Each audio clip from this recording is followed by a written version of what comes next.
பரிசுத்த வேதாகமம் புதிய ஏற்பாடு 1 யோவான் 2ஆம் அதிகாரம்.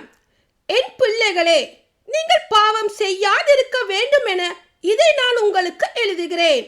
ஆயினும் ஒருவர் பாவம் செய்ய நேர்ந்தால் தந்தையிடம் பரிந்து பேசுபவர் ஒருவர் நமக்கு இருக்கிறார். அவரே மாசற்ற இயேசு கிறிஸ்து. நம் பாவங்களுக்கு கழுவாய் அவரே. நம் பாவங்களுக்கு மட்டுமல்ல, அனைத்துலகின் பாவங்களுக்கும் கழுவாய் அவரே. புதிய கட்டளை. அவருடைய கட்டளைகளை நாம் கடைபிடித்தால் நாம் அவரை அறிந்து கொண்டோம் என்பது உறுதியாக தெரியும். அவரை எனக்கு தெரியும் என சொல்லிக்கொண்டு அவருடைய கட்டளைகளை கடைபிடிக்காதோர் பொய்யர்.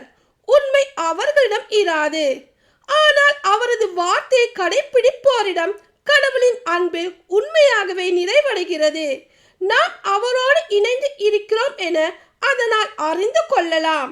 அவரோடு இணைந்திருப்பதாக கூறுவோர் அவர் வாழ்ந்தவாறே வாழ கடமைப்பட்டவர்கள்.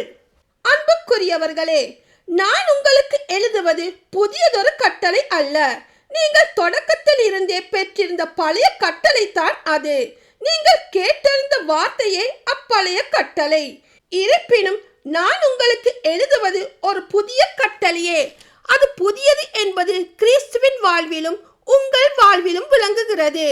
ஏனெனில் இருள் அகன்று போகிறது, உண்மை ஒளி ஏற்கனவே ஒளிர்கிறது. ஒளியில் இருப்பதாக சொல்லிக்கொண்டு தம் சகோதர சகோதரிகளை வெறுப்போர் இருளில் தான் இருக்கின்றனர்.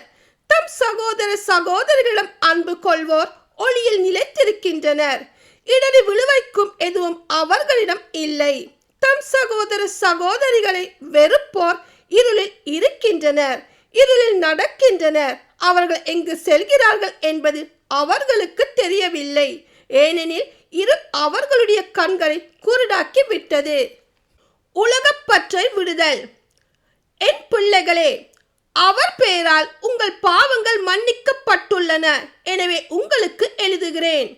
தந்தையரே, தொடக்க முதல் இருக்கும் அவரை நீங்கள் அறிந்துள்ளீர்கள். எனவே உங்களுக்கு எழுதுகிறேன். இளைஞர்களே, தீயோனை நீங்கள் வென்றுள்ளீர்கள். எனவே உங்களுக்கு எழுதுகிறேன். சிறுவரே, நீங்கள் தந்தையை அறிந்துள்ளீர்கள். எனவே உங்களுக்கு எழுதியுள்ளேன். தந்தையரே, தொடக்க முதல் இருக்கும் அவரை நீங்கள் அறிந்துள்ளீர்கள். எனவே உங்களுக்கு எழுதியுள்ளேன்.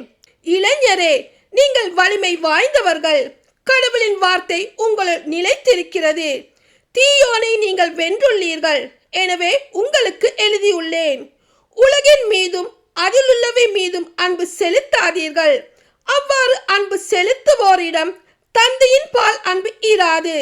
ஏனெனில் உலகு சார்ந்தவையான உடல் ஆசை, இச்சை நிறைந்த பார்வை, செல்வ செருக்கு ஆகியவை தந்தையிடமிருந்து வருவன அல்ல.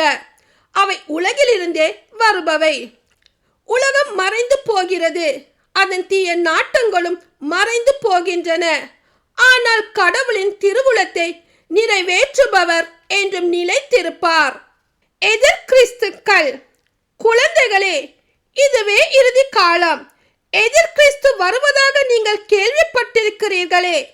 இப்போது எதிர் கிறிஸ்துகள் பலர் தோன்றி உள்ளனர். ஆகவே இறுதி காலம் இதுவே என அறிகிறோம்.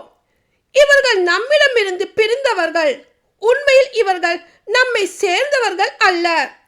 நம்மை சேர்ந்தவர்களாக இருந்திருந்தால் நம்மோடு சேர்ந்து இருந்திருப்பார்கள். ஆகையால் இவர்கள் நம்மை சேர்ந்தவர்கள் அல்ல என்பது வெள்ளிடை மலை. நீங்கள் தூயவரால் அருள் பொழிவு பெற்றிருக்கிறீர்கள். ஆகையால் நீங்கள் அறிவு பெற்றுள்ளீர்கள். நீங்கள் உண்மையை அறியவில்லை என்பதால் நான் உங்களுக்கு எழுதவில்லை.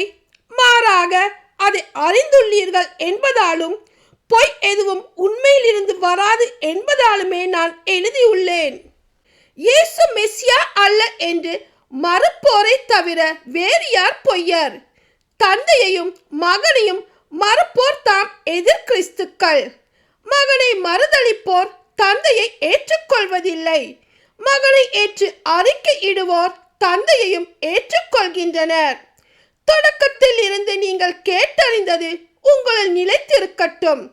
தொடக்கத்தில் இருந்து நீங்கள் கேட்டறிந்தது உங்களில் நிலைத்திருந்தால் நீங்கள் மகனுடனும் தந்தையுடனும் இணைந்திருப்பீர்கள். அவரே நமக்கு வாக்குறுதி அளித்துள்ளார். அவ்வாக்குறுதி நிலைவாழ்வு பற்றியதாகும். உங்களை ஏமாற்றுகிறவர்களை மனதில் கொண்டு இவற்றை உங்களுக்கு எழுதியுள்ளேன். நீங்கள் அவரிடமிருந்து பெற்றுக்கொண்ட அருள் பொழிவு உங்களில் நிலைத்திருக்கிறது. அதனால் உங்களுக்கு எவரும் கற்பிக்க வேண்டிய தேவை இல்லை. மாறாக நீங்கள் அவரிடமிருந்து பெற்றுக்கொண்ட அருள் பொழிவால் அனைத்தையும் கற்றுக்கொள்கிறீர்கள். அவ்வருள் பொழிவு உண்மையானது, பொய்யானது அல்ல. நீங்கள் கற்றுக்கொண்டதற்கேற்ப அவரோடு இணைந்து வாழுங்கள். ஆகவே பிள்ளைகளே, அவர் தோன்றும் போது நாம் உறுதியான நம்பிக்கை கொண்டிருக்கவும் அவருடைய வருகையின் போது வெட்கி விலகாதிருக்கவும் அவரோடு இணைந்து வாழுங்கள்.